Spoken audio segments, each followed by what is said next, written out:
자, 최근에 코나테 인터뷰가 하나 떴습니다. 음바페가 자꾸 레알에 오라고 2시간마다 한 번씩 꼬셔요. 이제 프랑스 국대 경기 가서 음바페를 코나테가 만났을 거잖아요. 거기서 이제 인터뷰를 진행하는데 이런 말이 나옵니다. 음바페 형이 레알에 합류하도록 저를 압박하냐고요? 그 형은 2시간마다 나한테 전화해요. 레알이 오라고. 이런 식으로 인터뷰를 하는데 제발 올 거면 조용히 왔으면 좋겠습니다. 안 그래도 트렌트 때문에 리버풀과는 지금 관계가 약간 어색하고 틀어지기도 했고 이런 인터뷰를 왜 굳이 지금 이 타이밍에 하는지 저도 잘 모르겠고요. 안 그래도 챔스에서 이제 트렌트 친정팀 안필드에 가야 하는데 지금 이 타이밍에 굳이 리버풀 팬들을 더 긁는 이유는 무엇일까? 저도 여기까지는 이해가 잘 안 되고요. 그 인터뷰 안에서 스페인어를 할 줄 아냐는 인터뷰어의 말에 또 웃으면서 아니라고 헤헤거리면서 대답하는 코나테를 보고 저는 이 생각이 들었습니다. 아, 이 새끼 스페인어 배우고 있다. 이 새끼 지금 공부 중이구나. 이 생각이 딱 들었습니다. 그 인터뷰 영상이 남아있어요. 거기 보면 스페인어를 할 줄 아세요? 아니요.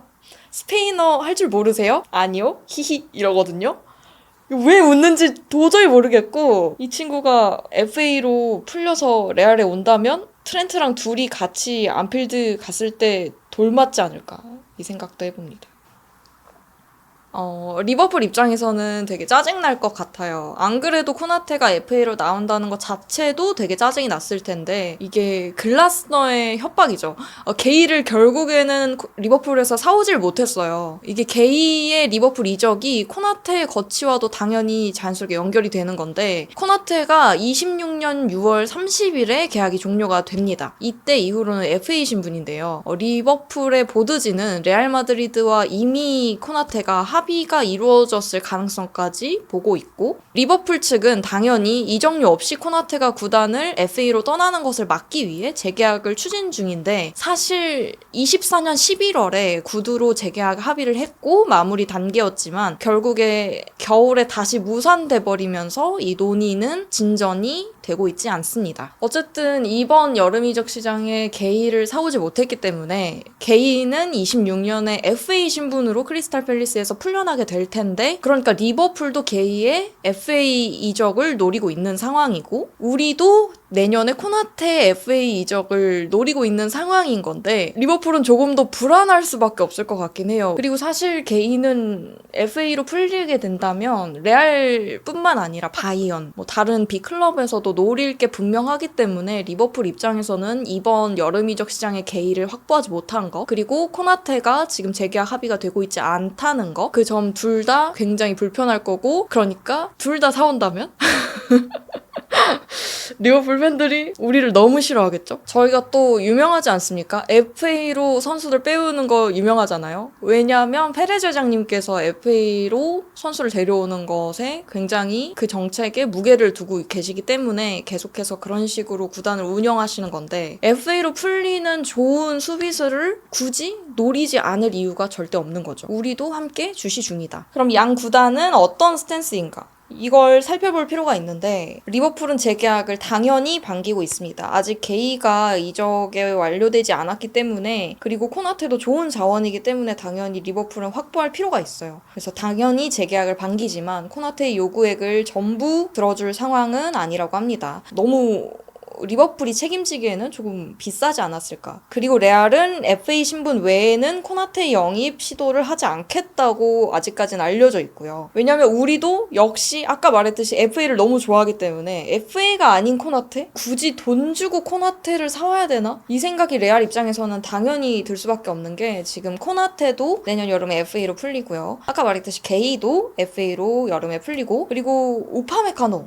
그 친구도 아직 재계약 협상 중이라고는 하지만 뭐가 진전된 건 하나도 없거든요. 그러다 보니까 이 상황에서 굳이 FA가 아닌 코나테를 우리가 노릴까? 여기까지도 생각을 해볼 수가 있겠죠. 오늘 새벽에 나온 이야기거든요. 호세 펠릭스 디아스 기자에 따르면 코나테의 레알 이적은 매우 진전되어 간다고 합니다. 한국 시간으로 새벽 2시쯤 뜬 기사인데 이것만 봐도 코나테 확실히 인터뷰에서 실실 쪼갠 이유가 있구나. 행복한 망상을 한번 해보고요. 그럼 레알 마드리드가 코나테를 왜 노려야 하냐? 센터백이 5명이나 있는데 라우라 센시오도 있고요. 우리 밀리탕도 다시 돌아왔고요. 카르바알도 다시 돌아왔고요. 리디거도 있고요. 그리고 알라바. 굳이 따지면 추아메니도 센터백 볼 수도 있고 하위선도 있고요. 우리 센터백 넘쳐나거든요. 하지만 이 중에 누가 나가냐? 알라바, 리디거 이렇게 두 분을 먼저 떠올릴 수밖에 없는데 이번에 레알 마드리드가 신입생을 많이 데려왔잖아요. 그러면서 이제 조금씩 보강을 하고 있는 건데 알라바 들어오는 사람이 있으면 뭐가 있어야 된다? 나가는 사람도 있어야 한다. 그 중에 떠오르는 사람 알라바, 리디거가 있습니다. 이 주급을 보십시오, 여러분. 이 험악한 주급의 양을 보십시오. 주급이 지금 하나로 약 7억, 리디거는 약 4억 5천입니다. 이게 또 문제가 되는 게 알라바의 결장일을 보시면 여러분들이 너무 납득을 하실 것 같아요. 주급을 이만큼 먹으면서 지난 801일 중에 571일이 부상이었습니다. 저는 지난 시즌에 알라바를 본 기억이 없습니다. 그 리디거도 사실 경기적으로는 지난 시즌 센터백의 부족함이 우리가 정말 센터백의 부재가 커서 채워줄 사람이 너무 없어서 리디거가 많이 혹사당하긴 했지만 그래도 굳이 짚어보자면 리디거의 분노 조절 이슈 그리고 리디거의 무릎 수술이 있었습니다. 이 분조장 이슈가 여러분들도 다들 기억하실 얼음 투척 사건. 리디거가 아무래도 경기장 안에서 분노 조절이 잘 안 되기 때문에 이런 게 자꾸 기사로 뜨고 그럼 구단 이미지가 해쳐지고 뭐 이런 것들이 있고요. 그 이후에 징계를 먹으면서 자연스럽게 무릎 수술을 이어서 했는데 클럽 월드컵에서 복귀를 했지만 사실 100% 폼이 아니었던 걸로 보이고요. 수비하다가 실수도 했고요. 그래서 PSG와의 클럽 월드컵 경기에서 실수도 했고요. 4대0이 났고요. 전반 10분에 벌써 2대0이었죠. 그러다 보니까 이게 30대에 접어든 이 두 센터백의 건강과 이 에이징 커브를 생각을 안 할 수가 없습니다. 둘의 급여가 이렇게 센데 에이징 커브도 생각을 해야 하니 때마침 또 계약 만료 시점이기도 하니 떠나셔야 한다. FA로 왔으니 다시 FA로 나가시는 것도 나쁘지 않은 방법이다.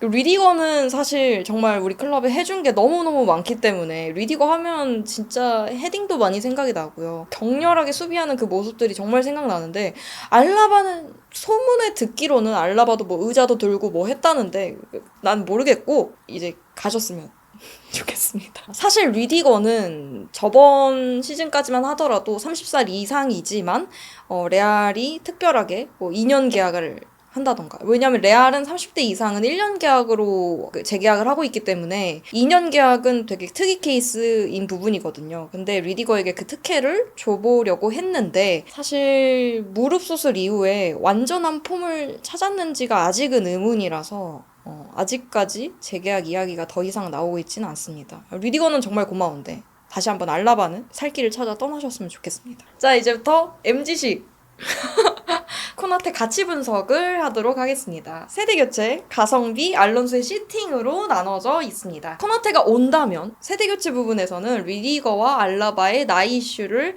코나테가 커버할 수 있다. 코나테가 99년생인데 와주면 5, 6년은 띄워줄 걸로 보이거든요. 물론 부상 이슈가 없다면 5, 6년 정도 띄워줄 걸로 보이는데 이렇게 따지면 정말 완벽한 리디거의 자리에 코나테가 들어가면서 완벽한 세대 교체가 이루어질 걸로 예상이 되고요. 수명도 중요하지만 기량도 중요합니다. 나이가 어리다고 장땡이 아니거든요. 나이가 어린 걸로만 데려오면 그냥 어리고 싱싱한 애들 잔뜩 데려다가 쓰지. 그게 아니고 지금 현재 가장 폼이 좋은 전성기의 나이인 선수를 주전으로 데려와야 우리가 또 우승을 하고 결국에는 레알의 최종 목적 뭡니까? 트래블을 하는데 도움이 되기 때문에 당연히 기량이 가장 좋은 선수를 좋게 데려오는 것이 우리의 목표이고요. 그리고 프랑스 카르텔을 형성할 수 있습니다, 여러분. 음바페, 슈아메니, 맨디가 있구나. 카마빈가. 그리고 코나테. 이렇게 5명의 카르텔을 여러분 형성할 수 있습니다. 사실 맨디는 벌써 느낌이 오시지 않습니까? 벌써 그 5명이 짜르륵 서 있을 때 비주얼을 보십시오. 전부 다 흑인입니다. 이게 절대 인종차별 아닙니다. 같은 문화를 공유한다는 점. 이것이 가장 중요한 점입니다. 이 5명이 카르텔을 형성한다면 우리 레알에게 굉장히 좋은 도움이 되겠죠? 자기들끼리 정말 짝짝꿍 얼마나 잘 맞을 겁니까? 공격부터 수비까지 카르텔이 형성이 된다면 우리의 트래블에도 굉장히 도움이 될 것으로 예상이 됩니다. 그리고 가성비가 정말 좋습니다. 일단 FA고요. 그리고 이렇게 FA만 고집하면 뭐 너무 아끼면 뭐 대머리 된다. 너네 그러다가 뒤통수 맞을 거다. 돈도 많은데 왜 그러냐 이런 소리 듣겠지만 어쩔 수 없습니다. 원래 돈 많은 것들이 더한 겁니다, 여러분. 건물 몇십 채 있는 사람이 월세 더 따박따박 받습니다, 여러분. 그리고 우리 돈 벌면 흥청망청 다 쓰는 거 아니지 않습니까? 우리 저축하지 않습니까? 그런 것처럼 어느 부분에서 돈을 아낄 수 있다면 최대한 아끼는 것도 좋은 영입 기조가 될 수 있다. 구단이 파산하는 것보다는 그런 식으로 쫌쫌따리 아껴서 더 좋은 영입에, 더 좋은 선수 기용에 주급도 좀 올려주고 이러면 더 좋지 않을까 싶고요. 그래서 하는 말인데, 코나테야, 네 급여 우리는 줄 수 있다. 우리는 너에게 그만한 돈을 지불할 능력이 된다. 능력자 레알 마드리드에게 오너라. 알라바 주급을 봐라. 너의 2배이다. 보이십니까? 우리 알라바 나가야 될 사람 800 몇 일 중에서 570일 뛴 사람 네 주급의 2배다. 여기로 오거라. 여기로 오면 우리가 좋은 대우를 해주겠다. 뭐 이렇게 볼 수 있을 것 같습니다. 그리고 코나테의 계약금이 생각보다 낮지 않을까로 추정이 됩니다. 왜냐면 아무래도 음바페, 벨링엄 뭐 이런 애들보다는 인기가 좀 없지 않을까? 그리고 레알 마드리드의 센터백이니까, 또 센터백이니까 공격 자원들보다는 더 아낄 수 있지 않을까? 이렇게 생각을 해보고요. 그렇다면 가성비 측면에서 3박자가 다 맞는 영입이라고 볼 수 있을 것 같고요. 마지막으로 알론소의 시팅입니다. 레전드니까 한번 믿어줄 법하지 않습니까? 알론소 감독님 레알 마드리드의 레전드이십니다. 근데 레전드 말 안 들어줄 거야? 한 번쯤은 들어줄 법도 하지 않아요? 원래 반에 공부 잘하는 애들 나중에 졸업하고 돌아와도 교수님들이 반겨주시거든요. 그런 것처럼 레전드니까 한 번쯤 이렇게 반겨줄 법도 하다. 원하는 대로 믿어줄 수 있다. 그리고 지금 라리가 3라운드까지 치렀을 때 레알 마드리드가 3라운드 전부 승리를 가져가면서 단독 1위에 올라서 있거든요. 그런 걸 생각했을 때 3라운드까지 봤을 때 경기력이다? 이건 무조건 믿어줄 만하다. 이렇게도 볼 수 있을 것 같습니다. 당연히 일 잘하는 사람한테 맞춰줘야죠. 이래서 코나테를 사와야 합니다, 여러분. 지금까지 우주 최강팀 레알 마드리드 강맹꽁이었습니다. 알라 마드리드!